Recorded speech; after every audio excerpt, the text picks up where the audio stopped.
Jadi hati-hatinya anak-anak kita, terutama sekarang bukan anak-anak sebagai orang tua juga, hati-hati kalau kita melihat di HP itu bunyi kring tutup, hati-hati yang bunyi itu kring judi online itu, tak ada dapat voucher, tak ada itu diganti dengan duit, hati-hati. Inilah beberapa sekarang ini. Jadi kita perhatikan benar-benar anak-anak kita terutama. Bukan anak kita mungkin suami kita, kalau ibu jarang mensuap dia, banyak ini kan maaf, dia laki-laki itu banyak sekali sedang merupakannya.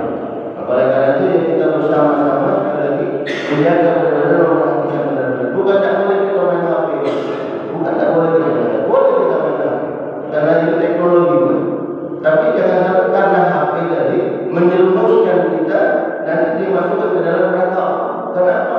Karena ini tadi mempergunakan HP bukan untuk hal-hal yang positif, tapi mempergunakan HP itu untuk main judi, untuk melihat sesuatu yang tidak baik, untuk mungkin memprovokasi orang, takut kita.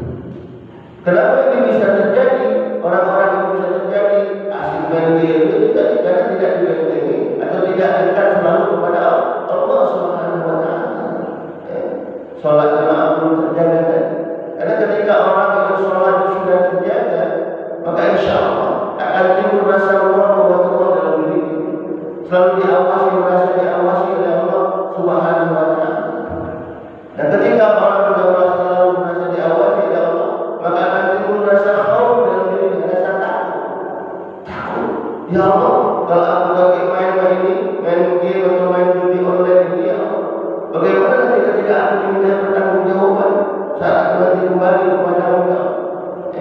Diminta pertanggungjawaban oleh bulan, kau kemarin ketika hidupmu ngasih nafkah bini kau cuma 50.000 sebulan, tapi kau kemarin waktu hidup kau ngasih main judi online tadi, main slot tadi sampai 200.000, 500.000 kali sampai 1 juta seminggu. Enggak ada dalam kehidupan. Diminta pertanggungjawaban. Apalagi masalah ibadah. Dari bulan umur kau sekian, kenapa dalam umur ini sholat kamu hanya cuma berapa persen? Sedikit sekali ibadah yang kau lakukan. Karena kita tahu bahwa setiap apa yang kita lakukan di dunia ini, semuanya nanti akan diminta pertanggungjawaban oleh Allah Subhanahu Wa Taala. فَمَنْ يَعْمَلْ مِثْقَالَ ذَرَّةٍ خَيْرًا يَرَهُ وَمَنْ يَعْمَلْ مِثْقَالَ ذَرَّةٍ شَرًّا يَرَهُ. Setiap kebaikan yang kita lakukan walaupun kecil, maka insya Allah akan mendapatkan kebaikan, balasan baik untuk kita. Sebaliknya, ketika kita melakukan keburukan di dunia ini, lalai dalam kita menggunakan nikmat Allah Subhanahu Wa Taala, tidak sholat atau mengatakan di awal, banyak main judi online-nya, banyak memprovokasi masyarakat yang tidak dekat dengan masyarakat, tidak dekat dengan keluarga, memutus silaturahminya. Namun kita melakukan ini, kita pun akan mendapatkan keburukan dari apa yang kita lakukan. Namun kalau kita ditanya berupa, apakah kita mau dimasukkan ke dalam neraka atau surga? Jawabannya kepengen masuk surga. Ketika di alam kubur kita, ketika ditanya atau mau kita tahu mau dapat nikmat kubur atau kasih siksa kubur, jawabannya pasti kepengen dapat nikmat kubur. Setiap kita manusia tentunya berharap agar kita mendapatkan kebaikan. Tapi terkadang maaf, dalam realitanya terkadang hanya lihat saja. Kenapa? Karena yang namanya kemauan itu bisa kita capai, bisa kita raih kalau kita ada usaha. Jadi ada usaha itu yang harus kita lakukan. Di dunia kita pengen beli kendaraan, misalnya kita pengen beli motor, maka cara-cara kita bisa dapatkan motor, kita harus bekerja, cari nafkah kita. Dapat rezeki kita simpan, kita kumpul belikan kendaraan. Mungkin kita pengen berangkat haji atau umrah, gitu kan? Sama. Kalau nak langsung ruginya tak mungkin adanya pada nabung kita simpan. Kita siapkan dengan maaf kalau kita mau ada tabungan di bank, misalnya kita siapkan tabungan khusus.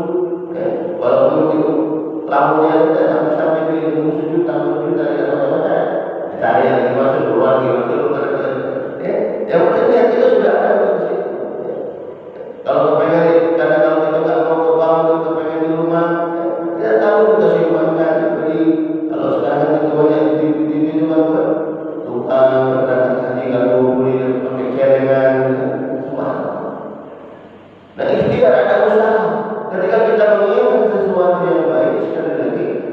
usaha yang kita lakukan, ikhtiarnya, usaha.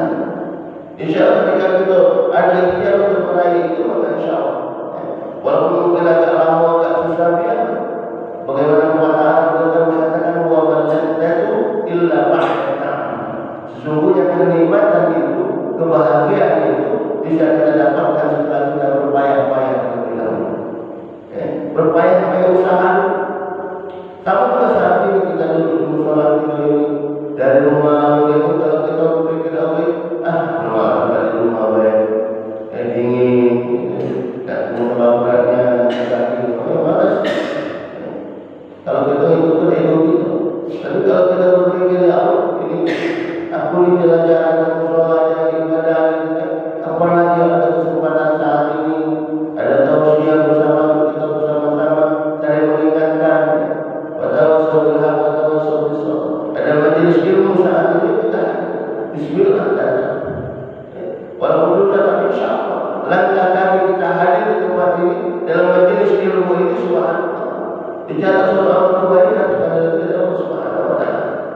Dan dalam majelis ilmu seperti ini malaikat Allah diturunkan, turun bersama kita, mencatat dan insya Allah mengabulkan doa-doa mengajak kita semua. Kebaikan-kebaikan yang kita inginkan dikabulkan insya Allah Subhanahu wa Ta'ala. Teman-teman, dalam prosesnya yang namanya hajat minta kita itu ada terkadang kabulnya Allah itu mengabulkan doa kita, ada yang secara langsung, ada yang perantara, ada yang mungkin ditunda dulu. Jadi nggak langsung, ada yang langsung. Jadi terkadang kita kan jangan berpikir sholat terus sampai rezeki masih seret, itu tanggung sebelah sholat kita kan rezekinya banyak. Dan terkadang berpikirnya sampai seperti itu memang wajar manusia, manusia wajar seperti itu.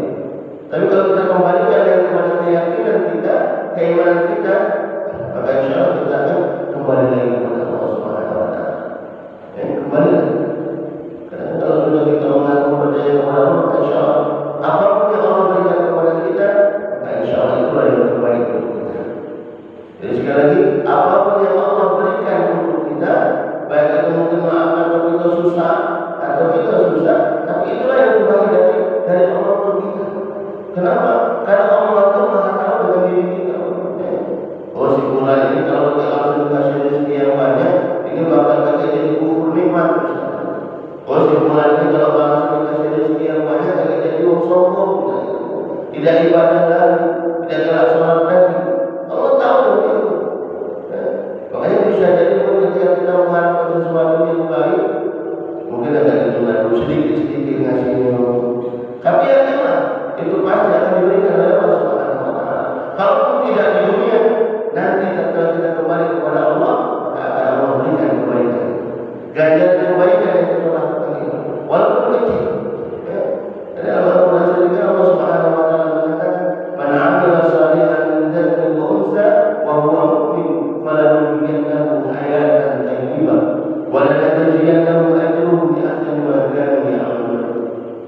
Barang siapa yang melakukan amal soleh, laki-laki atau perempuan dilandasi dengan keimanan kepada Allah, dan jadi melakukan sesuatu ikhlas, mencari ridha Allah Subhanahu wa Ta'ala, maka Allah Subhanahu wa Ta'ala memberikan kepada kita nantinya insyaallah hayatan thayyibah, kehidupan yang baik. Lalu kita protes dan mengatakan ya Allah, ibadah sudah bagus, tapi kok masih susah hidup? Kata Allah akan memberikan kehidupan yang baik. Yang namanya hidup baik itu bukan cuma dinilai dari harta, rumah tangga tenang, kalau maaf bagi yang kecil, tapi di rumah tangga ada, lingkungan rumah tangganya hangat, komunikasinya lancar. Kadang kita dikasih rezeki banyak, kalau dalam rumah tangga cuek-cuek baik, dalam rumah bininya di kamar, lakinya di depan, itu kan yang main HP, sibuk dengan urusan sendiri-sendiri. Ada mungkin duduk bersama-sama di ruang tengah, mungkin di ruang keluarga, tapi dah kaki tergolong ngobrol, cerita, dah kaki apa, sibuk main HP masing-masing, main HP masing-masing. Nah ini kan subhanallah.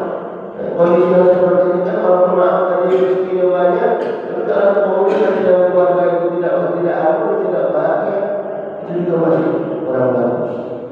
Nah, oleh karena itu sekali lagi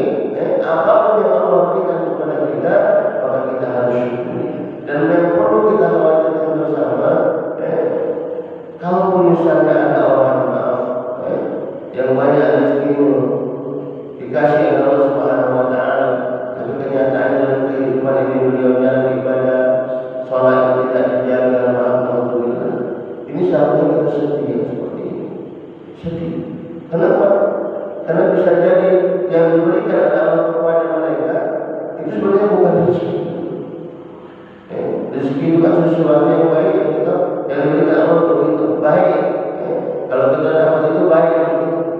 Itu bisa jadi bukan rezeki apa? Nikmat dari Allah Subhanahu wa taala. Nikmat. Apa itu nikmat? Siksaan yang ditangguhkan oleh Allah Subhanahu wa taala. Sebulan itu kita sudah berapa kali diingatkan, ayo kita sholat yuk, indra siang, subuh, bangun. Bangun, ayo kita sholat.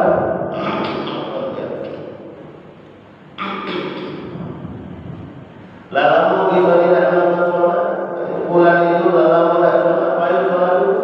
Walaupun banyak harga dikasih, ayo jangan lupa sholat.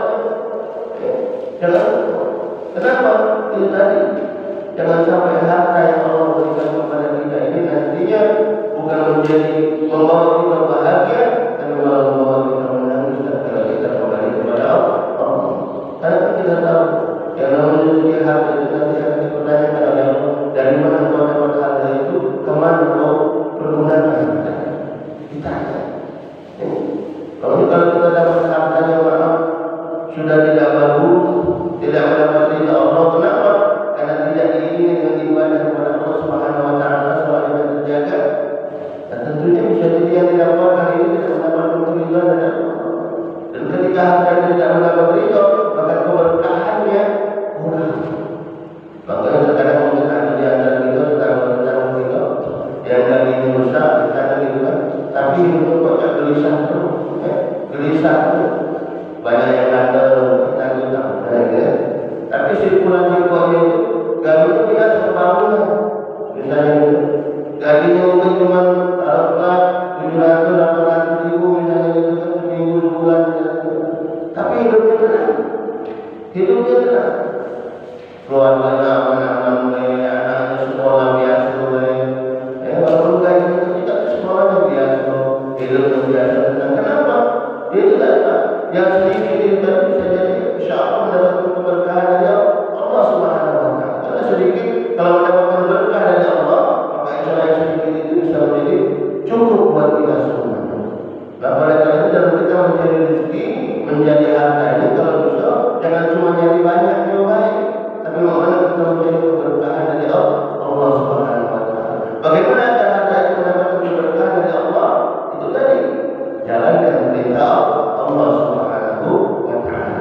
Salatnya kita jaga benar-benar. Sudah salatnya bagus, jangan lupa tingkah laku kita juga harus kita perbaiki.